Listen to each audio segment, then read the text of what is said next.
Marc chapitre 5, versets 25 à 34.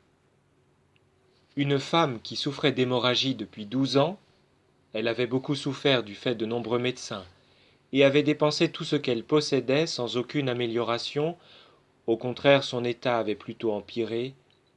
Cette femme, donc, avait appris ce qu'on disait de Jésus.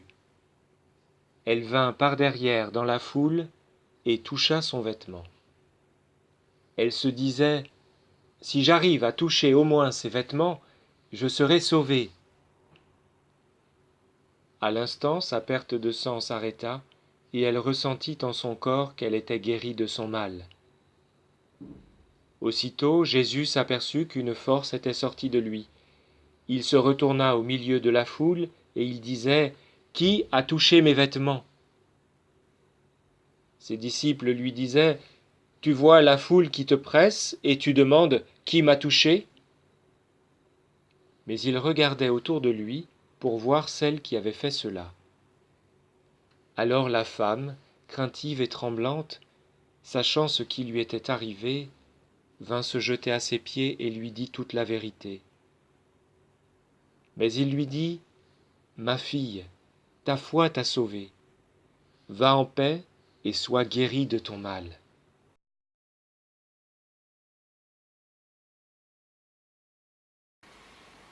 À cette reprise dans les évangiles, Jésus déclare: « Va, ta foi t'a sauvé. » Que signifie cette parole? S'agit-il d'une formule magique? Non, bien entendu, Jésus n'est pas un magicien.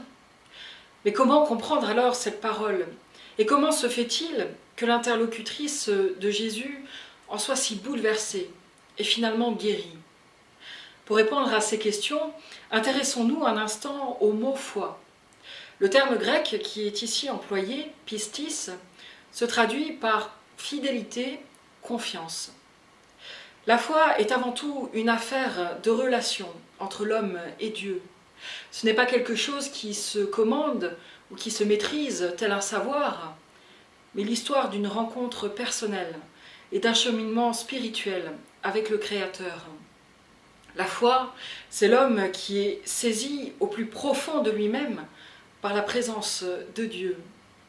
Et comme toute relation fraternelle ou même amoureuse, elle est fondée sur une confiance et un engagement mutuel. Mais la foi se comprend aussi au sens de croyance, c'est-à-dire de discours théologique, de catéchisme. Cependant, dans notre récit, c'est bien de la foi au sens de relation dont il est question. Une relation qui est abîmée, ternie, morcelés par une conception faussée de Dieu. Comprenons bien que celles et ceux qui viennent trouver Jésus sont des personnes en marge de la société, exclues par celle-ci à cause de leur impureté, car forcément, pour les contemporains de Jésus, celles et ceux qui sont atteints par la maladie sont en réalité punis par Dieu à cause d'une faute commise par eux-mêmes ou l'un de leurs parents. Mais Jésus rompt complètement avec ce discours et cette représentation de Dieu comme un juge implacable qui scruterait chacune de nos mauvaises paroles ou actions pour nous punir en conséquence. Pour le rabbi galiléen, Dieu est plutôt comme un père qui aime chacun et chacune, indépendamment de ses réussites ou de ses échecs, de ses qualités ou de ses travers, de s'il ou elle observe méticuleusement les rites et les règles religieuses.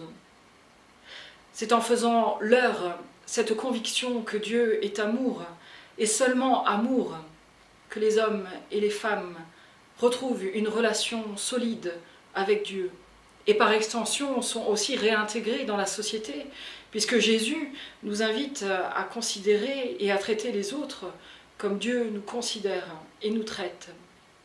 Plus que des guérisons physiques, ce sont surtout des guérisons spirituelles et sociales que Jésus opère. En fin de compte, les récits de guérison représentent en acte ce que la bonne nouvelle accomplit dans la vie de celles et de ceux qui l'accueillent. Amen.